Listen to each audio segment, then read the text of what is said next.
Sering kali kita mengalami keadaan yang seperti ini. Hidup kita kok gini-gini Tuhan, bahkan sulit sekali, seperti dalam keadaan terkutuk. Kenapa? Coba cek hubunganmu dengan Tuhan. Mungkin engkau lupa membangun bait suci dalam hidup pribadimu. Hubunganmu dengan Tuhan terputus.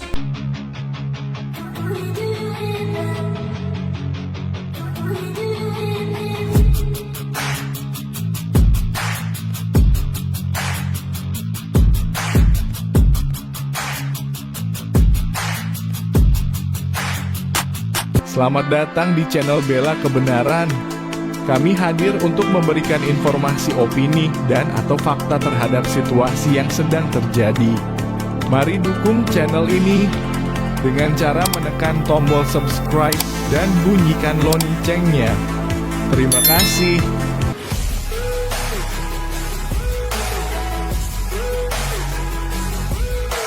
Dua, beginilah. Baca saudara ya, baca dengan suara yang keras. Saya tahu jemaat itu banyak yang jarang baca Alkitab. Jadi kalau di gereja harus baca ya. Sekali lagi baca kalau ada di situ ya, yang ayat yang kedua. Beginilah firman Tuhan, bangsa ini belum untuk membangun kembali. Maka datanglah firman Tuhan dengan perantaraan Nabi Hagai. Bunyinya ayat 4. Sudah tiba bagi kamu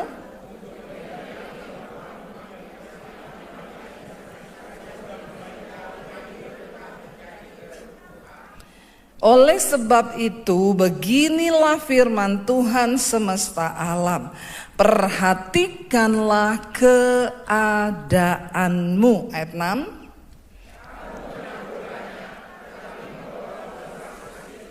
Kamu makan tapi tidak sampai kenyang. Kamu minum tapi tidak sampai puas. Kamu berpakaian tetapi badanmu tidak sampai panas. Dan orang yang bekerja untuk upah, ia bekerja untuk upah yang ditaruh dalam pundi-pundi yang berlubang. Beginilah firman Tuhan semesta alam. Perhatikanlah keadaanmu. Ayat berikutnya 8. Jadi naiklah, bawalah dan bangunlah rumah itu, maka aku kepadanya dan akan menyatakan kemuliaanku di situ, firman Tuhan. Baca, kamu mengharapkan banyak tetapi hasilnya sedikit. Dan ketika kamu membawanya ke rumah, aku menghembuskannya. Oleh karena apa? Demikianlah firman Tuhan semesta alam. Oleh karena rumahku yang tetap menjadi reruntuhan, sedang kamu masing-masing sibuk dengan urusan rumahnya sendiri. Ayat 10. Itulah sebabnya langit menahan embunnya dan bumi menahan hasilnya. Dan aku memanggil kekeringan datang ke atas negeri, ke atas gunung-gunung, ke atas gandum, ke atas anggur, ke atas minyak, ke atas segala yang dihasilkan tanah, ke atas manusia dan hewan, dan ke atas segala hasil usaha. Ayat berikut 12, lalu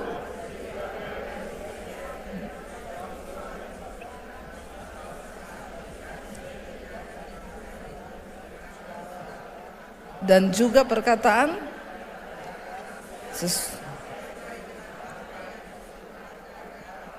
lalu takutlah bangsa itu. Maka berkatalah Hagai utusan Tuhan itu, menurut pesan Tuhan kepada bangsa itu demikian, aku ini menyertai kamu. Demikianlah firman Tuhan.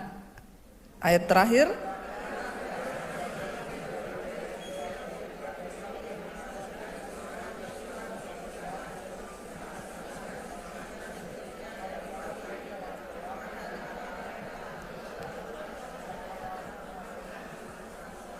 Amin. Ya, puji Tuhan. Saudara, latar belakang dari kitab Hagai pasal yang pertama ini adalah keadaannya. Kita tahu bangsa Israel itu polanya itu begini. Mereka bertobat, Tuhan memberkati. Lalu mereka itu lupa diri. Setelah lupa diri, berdosa, meninggalkan Tuhan, menyembah berhala, dihukum, bertobat lagi, dipulihkan lagi, diberkati lagi, lupa diri lagi, bertobat lagi, begitu terus bangsa Israel. Ada yang begitu juga di sini? Tidak ada ya? Semua bertobat, amin. Mau miskin mau kaya tetap ini kok nggak pede ngomongnya ya? Tolong agak pede ngomongnya ya. Nah, ketika pada saat mereka memberontak terhadap Tuhan, menyakiti hati Tuhan, mereka menyembah berhala, Tuhan izinkan bangsa ini diserang saudara oleh Babel. Dan mereka ditaklukkan sehingga pada waktu itu mereka menjadi tawanan di Babel selama berapa tahun? 70 tahun. Jadi budak di Babel. Mereka diangkut nih. Ya, dengan terpaksa. Mereka bukan pindah karena pindah ke Babel, pengen coba siapa tahu ada usaha di sana. Nggak. Babel datang menyerang Israel, bait Allah dihancurkan, mereka ditaklukkan dan akhirnya mereka dibawa untuk menjadi budak di Babel. 70 tahun. Itu waktu yang lama atau cepat? Lama, saudara. Lalu tiba-tiba mereka selama 70 tahun itu mereka di sana dijajah, dikerja paksa. Mereka sudah tinggalkan tanahnya nih. Ya. Tiba-tiba saudara, ya, setelah mereka itu sudah 70 tahun di sana, lalu naiklah seorang raja baru di Babel, Koresi. Dia mengizinkan, membebaskan bangsa ini pulang kembali ke tanah mereka. Udahlah, sudah 70 tahun, sudah cukup, pulangkan saja. Kasihan juga atas perkenanan Tuhan. Karena mereka berdoa, tidak enak di sana. Namanya kita saudara kalau disuruh pergi ke kota lain yang bukan tempat kita, disuruh kerja paksa, gimana? Ya, pasti kita pengen pulang ke kota kita, ke kampung kita. Mereka berdoa, berseru, bertobat. Dalam tekanan, penindasan, aniaya itu, Tuhan mendengar ketika Raja Koresi yang baru naik itu, dia pulangkan bangsa ini. Nah, ketika mereka pulang, keadaan negerinya ini sudah porak-poranda kan. Bait suci runtuh, rumah mereka juga mungkin udah tidak terurus. 70 tahun loh ditinggal. Saya pengen kita membayangkan yuk. Kalau baca Alkitab itu dibayangkan. Biar ngerti, amin. Makanya dikatakan renungkanlah firman Tuhan. Direnungkan, saya itu kalau baca saya merenung. Iya ya, 70 tahun mereka tinggal rumahnya, itu pas pulang itu sudah berdebu, mungkin sudah banyak tikus. Di sana juga ada tikus saudara, lebih gede lagi dari sini. Ya, jadi kita coba membayangkan keadaan negeri yang ditinggal selama 70 tahun. Yang namanya manusia ketika dalam keadaan tidak enak, terjepit, tertekan, manusia itu memang punya satu keinginan diri untuk ya dia membuat suasana hidupnya itu kan nyaman. Ya enggak saudara? Saudara mau nyaman enggak? Ini kan kita ini bekerja supaya apa? Hidup kita ini nyaman toh? Supaya kalau ya mau minum kopi ada duit, mau beli beras ada uang, nyaman toh? Setidaknya enggak pinjol, enggak pinjam ke keluarga. Kita semua pengen hidup nyaman. Waktu mereka tiba di tanahnya, apa yang mereka lakukan? Ya pasti memperbaiki apa saudara? Kalau mereka tuh datang ya pulang kampung lagi, lihat negerinya, lihat kotanya yang sudah rusak. Usaha yang pertama mereka lakukan apa? Kalau saudara saja pulang ke kampung, 70 tahun rumahmu kau tinggal, pasti mau ngapain di situ? Nah, ini baru orang Bandung ngomong ya, memperbaiki toh, membersihkan toh. Menata lagi, ini kita kerja apa supaya bisa hidup, supaya ekonominya maju, supaya kita ini bisa begini, supaya ya mikir jualan apa, mikir mau gini, kan itu manusia yang normal kan. Itu normal saudara, namanya juga manusia. Tapi tiba-tiba mereka lupa saudara. Waktu mereka pulang, mereka sudah mulai tinggal, sudah mulai memperbaiki rumah-rumahnya. Mereka sudah mulai berusaha menanam lagi gandum, menanam lagi anggur. Tetapi mereka lupa untuk membangun bait suci, bait Allah yang runtuh. Kenapa bait Allah itu harus dibangun? Di zaman perjanjian lama, orang itu kalau mau ketemu Tuhan, mau berdoa, mau mengadakan pendamaian dosa, harus datang ke bait Allah. Karena cuma di situ Tuhan hadir. Imam harus masuk untuk mempersembahkan korban, minta pengampunan dosa. Makanya mereka itu biar dari jauh-jauh datang itu, mereka datang ke Yerusalem. Karena di situ ada bait Allah. Lalu ketika Yesus datang, ya, nah Yesus ini datang, kita nanti Desember ini Natalan saudara. Yesus itu datang karena begini saudara, Tuhan tuh lihat ya manusia ini, kalau mau ketemu Tuhan, hanya mempersembahkan korban darah lembu, sapi, kambing, domba, lama-lama juga, ya, udah enggak bisa. Yang pertama dosa manusia itu udah kebanyakan. Bayangkan kalau sampai hari ini masih dari zaman perjanjian lama kita harus mempersembahkan korban. Cukup enggak ini sapi di Bandung ini untuk disembelih, darahnya tercurah untuk pengampunan dosa? Cukup enggak? Enggak cukup, manusianya udah banyak, dosanya juga. Orang Bandung banyak dosa enggak? Ampuni mereka Tuhan. Ya. Iya saudara.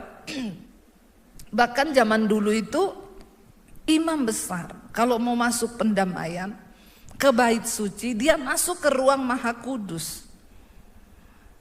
Dia harus dalam keadaan kudus. Makanya imam itu masuk kakinya diikat, kasih lonceng. Kalau dia tidak kudus, dia mati di dalam ruang maha kudus. Didengar udah nggak ada bunyi lonceng, mati udah tidak kudus, ditarik jenazahnya. Mengerikan zaman perjanjian lama itu. Ya. Karena nyawa harus diganti dengan nyawa. Dosa upahnya maut. Ya, jadi kalau zaman sekarang ini masih dalam zaman perjanjian lama, orang-orang yang melayani di sini tuh tiap minggu pasti banyak mati. Ambulans harus siap di depan gereja. Ya, pemusik malamnya nggak tahu habis ngapain, paginya pelayanan toh mati di sini. Pendetanya nggak tahu malamnya habis ngapain, ya selingkuh kali atau apa kali, ya kepahitan kali, mati. Itu hukumnya. Tidak ada manusia yang bisa menghadap Tuhan karena betapa kudusnya Tuhan itu, pasti mati kita. Nah akhirnya saudara, inisiatifnya Allah untuk mendamaikan dirinya dengan manusia. Dia kirim anaknya, dia sendiri yang turun dalam rupa manusia, dia menjadi domba yang disembelih darahnya untuk mengampuni dosa manusia. Dulu saya waktu belum Kristen, saya berpikir ini orang Kristen ini goblok semua ya. Masa percaya Yesus yang mati loh? Tuhan kok mati? Ya aneh banget nggak? Tuhan mati itu kan aneh. Tuhan tuh nggak boleh mati. Ya, waktu Yesus disalib, dia bisa sihir nggak mereka semua jadi kodok? Tuhan kutuk mereka jadi kodok, bisa kan? Bisa, sangat bisa. Tapi ketika saya belajar firman Tuhan, saya jadi Kristen, saya baru tahu memang Yesus datang itu untuk mati. Kalau dia tidak mati, tidak ada penebusan. Terus kenapa harus mati? Karena hukum Taurat itu nggak bisa dibatalkan. Nyawa harus diganti dengan nyawa. Darah yang tercurah. Setelah Yesus datang, kita ini diperdamaikan dengan Tuhan. Makanya kenapa Yesus disalib saudara. Mereka tidak menemukan satupun kejahatannya Tuhan Yesus untuk cukup menyalibkan Yesus.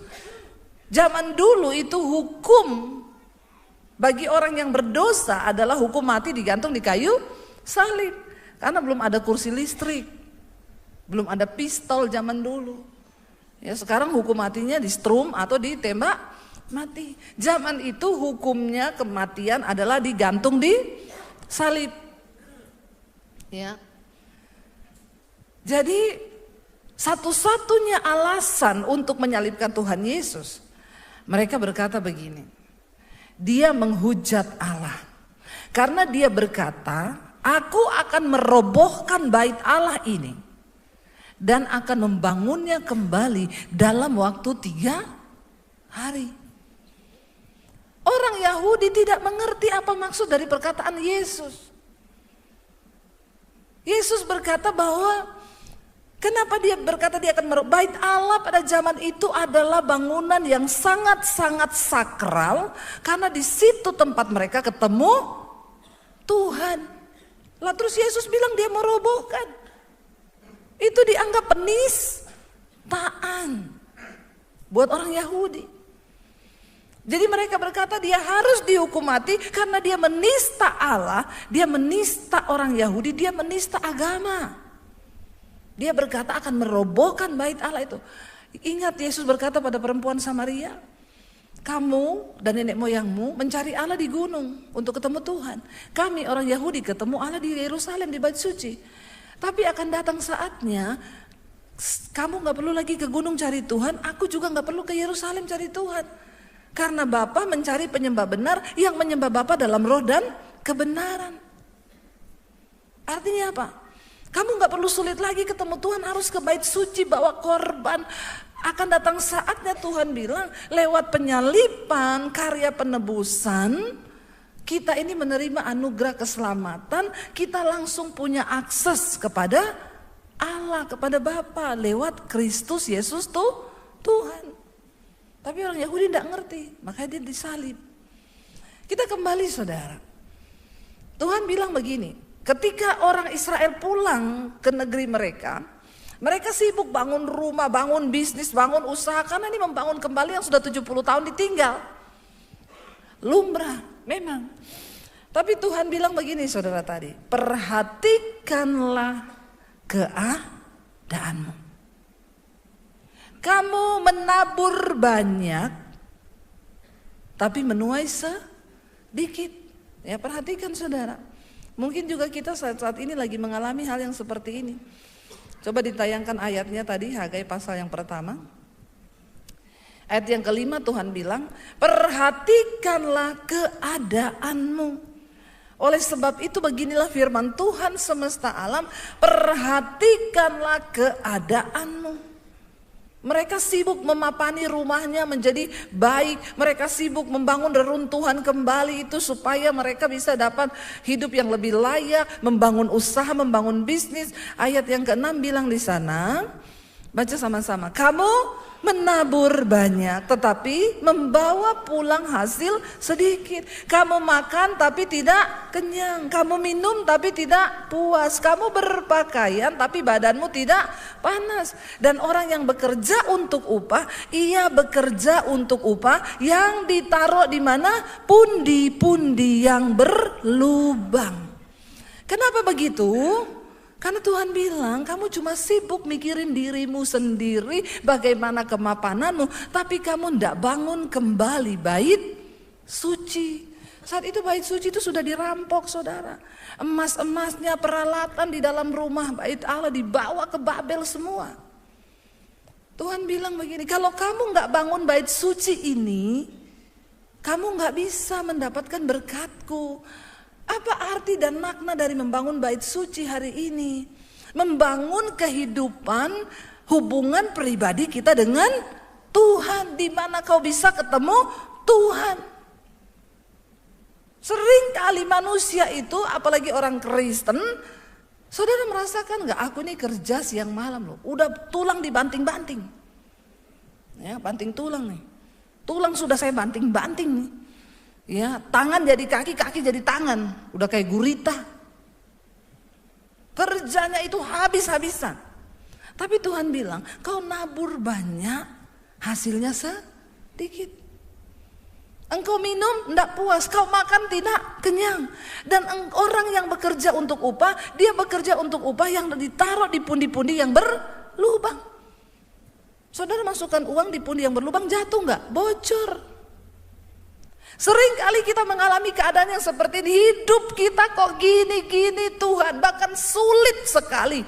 Seperti dalam keadaan terkutuk. Kenapa? Coba cek hubunganmu dengan Tuhan. Mungkin engkau lupa membangun bait suci dalam hidup pribadimu. Hubunganmu dengan Tuhan terputus. Kau pikir gaji itu sumber berkat. Kau lupa bahwa sumber berkatmu itu adalah Tuhan. Amin. Sekarang saudara, kalau kita pikir gaji itu sumber berkat, kita kerja mati-matian. Oke, kita terima gaji. Taruhlah sebulan 20 juta, 25 juta. Kau terima utuh, yes memang gaji sumber berkatku. Tiba-tiba kau sakit. Anakmu sakit. Mobilmu rusak. Maka upahmu itu ditaruh di pundi-pundi yang berlubang, bocor terus. Tiba-tiba kok ada pengeluaran, harus begini, harus begini. Ini bocor saudara. Karena hubunganmu dengan Tuhan sudah rusak. Sekarang bait Allah itu ada di mana? Di Yerusalem sudah dihancurkan. Orang nggak lagi pergi berdoa di sana. Alkitab berkata, tidak tahukah kamu bahwa tubuhmu adalah bait Allah, tempat Roh Kudus tinggal. Bagaimana mungkin kalau tubuh kita ini adalah bait Allah, kita pakai untuk bersinah, kita pakai untuk kehidupan di dalam kedagingan, marah, emosi, kita kepahitan, bait ini hancur. Rumah Tuhan yang ada dalam hidup kita ini hancur. Bait Allah itu harus kudus dan bait Allah itu ialah kamu, kata firman Tuhan. Supaya keadaan kita baik, hidup kita diberkati, usaha kita diberkati, maka mari saudara, bangun kembali bait Allah dalam hidupmu itu. Selalu terhubung dengan Tuhan. Jangan putus hubungan dengan Tuhan. Banyak orang Kristen itu, tiap minggu ke gereja. Tapi itu firman gak ada yang dilakukan. Dia pulang aja gitu, di rumah ditanya, tadi khotbahnya apa? Enggak tahu. Ngapain kau ke gereja? Di rumah aja tidur. Iya enggak saudara? Ayo bangun kembali bait Allah itu dalam hidup kita. Yesus berkata, tidak tahu bahwa kamu itu adalah bait Allah. Ya, bait Allah yang kudus ialah tubuhmu itu, hidup kita ini loh. Jangan biarkan rusak, supaya engkau bekerja tidak untuk pundi-pundi yang berlubang. Makanya 2 kali diulangi situ, perhatikanlah keadaanmu. Perhatikan, introspeksi diri. Perhatikan, kita ada di hari-hari yang sulit hari-hari ini. Mendengar berita, buka mata, lihat, scroll sosial media, ditemukan jenazah, scroll lagi bunuh diri, scroll lagi orang diperkosa, scroll lagi dilakban. Banyak sekali sekarang di Indonesia ini sudah jadi motif pembunuhan di lakban. Makanya saya kalau di rumah ada lakban saya takut. Buang jauh-jauh itu lakban. Ngeri loh ya. Dan kalau kita melihat keadaan zaman bagaimana ya ramalan ke depan ini 2026 tidak pasti akan ada krisis, akan begini. Kadang-kadang hati kita jadi ciut, iman kita jadi ciut. Melihat berita sekarang di PHK puluhan ribu. Di Singapura sekarang lagi ada krisis saudara. Puluhan ribu orang kehilangan pekerjaan. Kita ada di zaman yang tidak baik-baik saja. Kenapa? Karena Alkitab berkata memang di akhir zaman akan datang masa yang sukar. Sekarang saudara-saudara kita di Medan sedang kena bencana, ya, di Aceh sedang kena bencana banjir, tanah longsor. Bayangkan orang nggak tahu apa-apa, tiba-tiba rumahnya lagi bagus-bagus keseret banjir bandang, hilang semua dalam sekejap, hilang. Bahkan bukan cuma rumah hilang, ada orang yang hilang, anak yang hilang. Ya, saya kemarin lihat jenazah di kuburan yang baru dikubur keluar semua.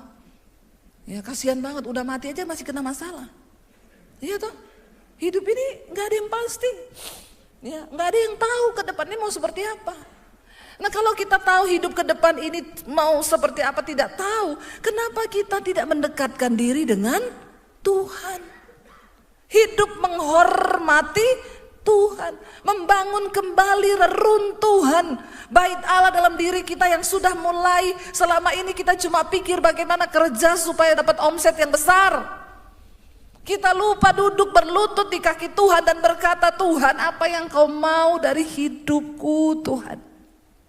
Bicara sama aku Tuhan, kasih tahu apa yang kau mau. Apa yang harus aku benahi dari hidupku ini sebagai bait Allah. Kalau ada kepahitan maka aku mau melepaskan pengampunan. Kalau ada kekecewaan aku mau melepaskan semua yang Tuhan tidak inginkan dari hidupku.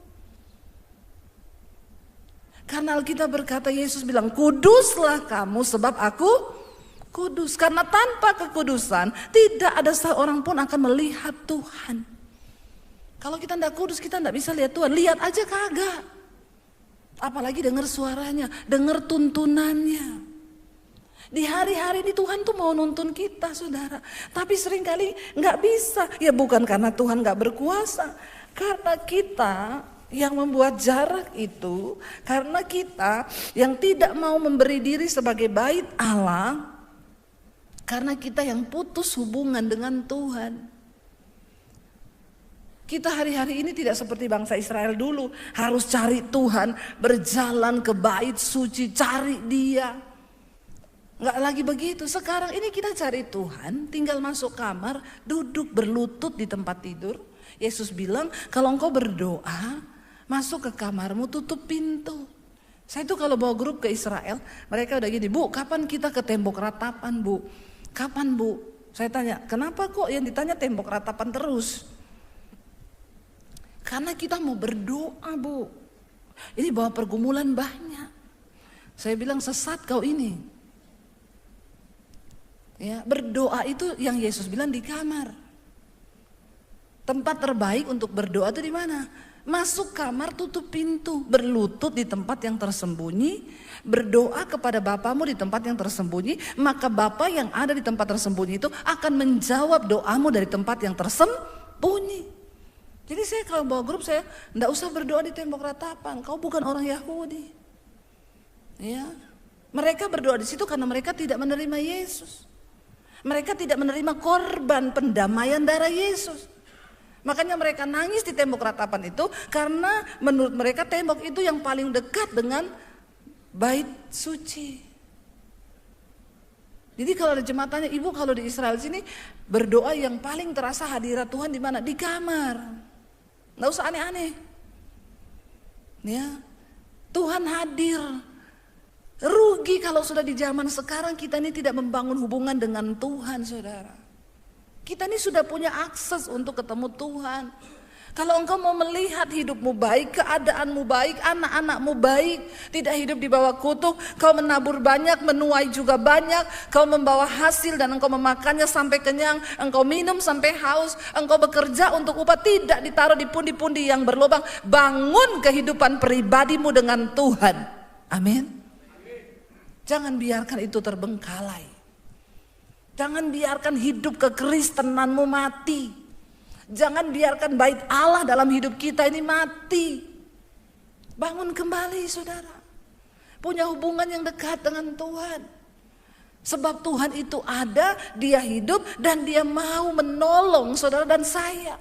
Ada begitu banyak janji Tuhan yang diucapkan bahwa Allahku akan memenuhi segala keperluanmu. Tapi kenapa itu gak terjadi? Karena kita putus hubungan dengan Tuhan. Kita cuma sibuk bangun diri kita terus, usaha, terus kita coba utang, gak pernah doa, utang aja. Banyak orang Kristen begini. Saudara pernah doa kalau mau utang? Tanya Tuhan apakah boleh utang atau tidak? Tidak kan? Sehingga saudara pikir, saya bisa kok dengan cara saya sendiri. Ya, apakah itu berkenan atau tidak? Tanya Tuhan. Bukan tidak boleh utang, boleh kalau Tuhan izinkan. Tapi kalau melampaui batas, ya saya kemarin bacain kesaksian seorang jemaat Mesbah Doa di YouTube saya. Dia kirim kesaksian, Bu saya mau bersaksi. Ini kesaksian dari orang yang sederhana, tapi dia mengalami Tuhan. Dia bilang, saya ini dulu bekerja sebagai guru, Bu, ya, guru di TK, ngajari anak-anak baca tulis. Gaji saya tidak bisa mencukupi untuk kehidupan anak saya. Suami saya bekerja, tapi gaji suami saya untuk kebutuhan rumah dan cicilan rumah. Saya sebagai istri harus menambah. Karena gaji sebagai guru saya tidak cukup, saya akhirnya resign, saya keluar. Lalu saya cari-cari kerja, saya dapat kerjaan sebagai ART, asisten rumah tangga. Tapi lumayan, gajinya lebih besar dari guru honorer. Ya katanya dia. Kita doakan bangsa ini saudara ya. Tapi ketika saya mulai bekerja sebagai ART, pembantu rumah tangga, lumayan saya dapat duit. Tapi ada waktu kosong. Kalau sudah selesai kerja saya bisa pulang, saya ngelesin anak-anak yang belum bisa baca. Memang itu pekerjaan dia sebagai guru dulu. Lalu saudara akhirnya dia lesin anak-anak, tapi dia juga ART. Ketika dia les anak-anak, dia lihat, Tuhan mulai berkati. Seminggu dapat 2 juta, sebulan 8 juta. Wow, lumayan 8 juta saudara. Karena dia giat, banyak anak dia terima semua, akhirnya 8 juta. Ketika dia dapat uang 8 juta itu, dia bilang saya mulai lupa diri, Bu. Ya, saya lupa diri, ya saya lupa Tuhan. Saya pikir udah hidup saya udah nyaman, pokoknya semua sudah gini, ini. Ya, lalu tiba-tiba dia mulai ya mungkin lupa diri, lalu senang-senang dan lalu bagaimana? Tiba-tiba suaminya itu tidak digaji dari kantornya selama 4 bulan. Karena suaminya gak digaji, dia kan gak bisa bayar cicilan rumah. Selama ini uangnya itu hanya untuk kebutuhan rumah dengan dia. Waktu suaminya gak gajian, dia mau bayar cicilan rumah gak ada, dia bilang oh ada, pinjol. Lalu dia pinjol saudara. Jangan coba-coba pinjol saudara. Pinjol itu menggulungnya gila. Ya. Lalu dia mulai pinjol, terjebak nih, mulai satu terjebak, dia bilang masih ada aplikasi lain. Dia download lagi aplikasi pinjol lain. Sampai singkat cerita 4 aplikasi pinjol dia terjerat. Tidak bisa bayar, utang cicilan rumah juga dalam waktu 4 bulan gak kebayar. Dia bingung, disitulah dia bilang saya cari-cari khotbah di YouTube. Saya dengar khotbahnya Ibu Debbie. Yang di situ Ibu bersaksi pernah dikejar debt collector. Saya ini dulu pernah dikejar debt collector saudara. Tapi bukan karena saya hura-hura, waktu itu mau bayar rumah, saya gesek kredit card untuk bayar rumah. Dia bilang saya dapat kekuatan di situ, lalu saya bertobat, Bu. Saya minta ampun sama Tuhan, Tuhan ampuni saya selama ini sudah dengan kekuatan saya tidak mengandalkan Tuhan, bahkan saya mengandalkan pinjol. Saya mau bertobat. Saya tidak akan gali lubang, tutup lubang dengan pinjol, saya akan hadapi dan semua uang saya tanggung jawab bayar utang. Singkat cerita, dia mulai bisa 3 aplikasi pinjol selesai. Dia cicil, dia benar-benar menahan keinginan diri, tidak jajan, tidak apa, uang itu untuk selesaikan utang. Masih ada satu yang besar, cicilan rumah juga jatuh tempo. Setan bilang pinjol lagi. Tuhan bilang terkutuklah orang yang mengandalkan manusia apalagi mengandalkan pinjol. Dia doa puasa, dia duduk di kaki Tuhan. Tuhan aku bertobat, aku tidak mau andalkan manusia, aku mengandalkan Tuhan dan aku percaya Tuhan punya cara. Tiba-tiba suaminya dipanggil dari kantornya. Dapat uang saudara, ya uang siaga katanya, itu jumlahnya lumayan. Lalu dia bisa bayar utang, dia bisa tutup itu pinjolnya. Dan dia bilang sama saya, Bu, saat kita mau bertobat dan kembali membangun hubungan kita dengan Tuhan, Tuhan itu memulihkan, bahkan bekerja dengan cara yang ajaib. Tapi coba kalau dia terus menutup dengan pinjol dan pinjol, maka saudara, dia tidak akan mengalami apapun, hidupnya makin terpuruk. Ini yang dibilang keadaannya terkutuk. Saya berdoa hari ini kita membangun kembali hubungan kita dengan Tuhan. Bangkit berdiri bersama.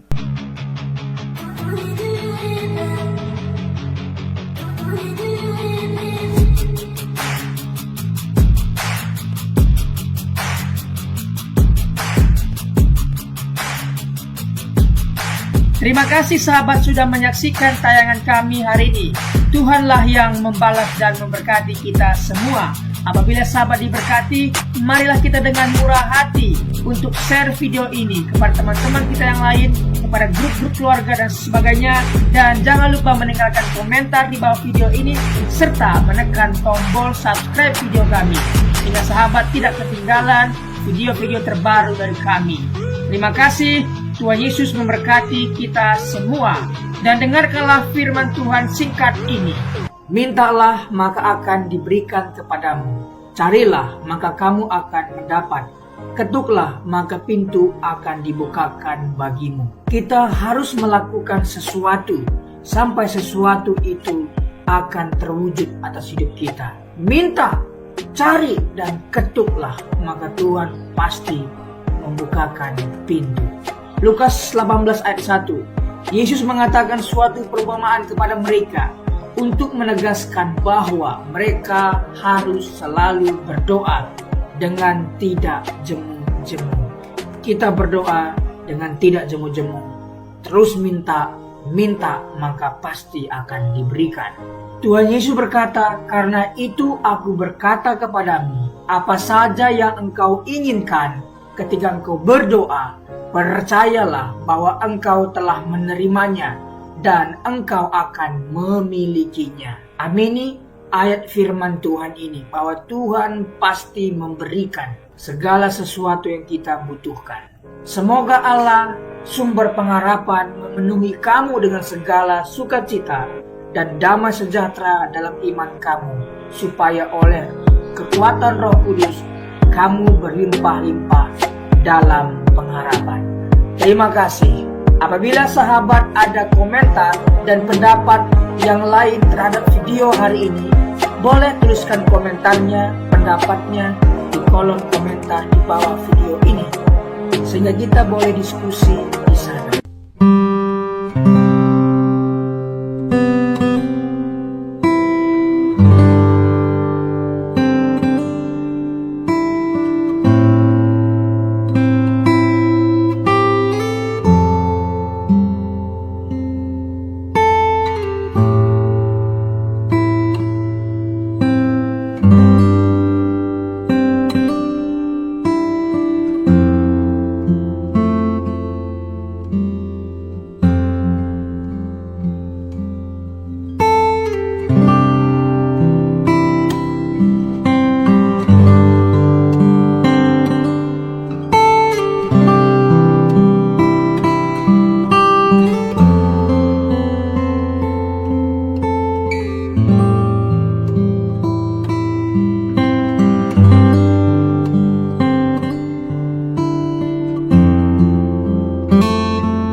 Tuhan.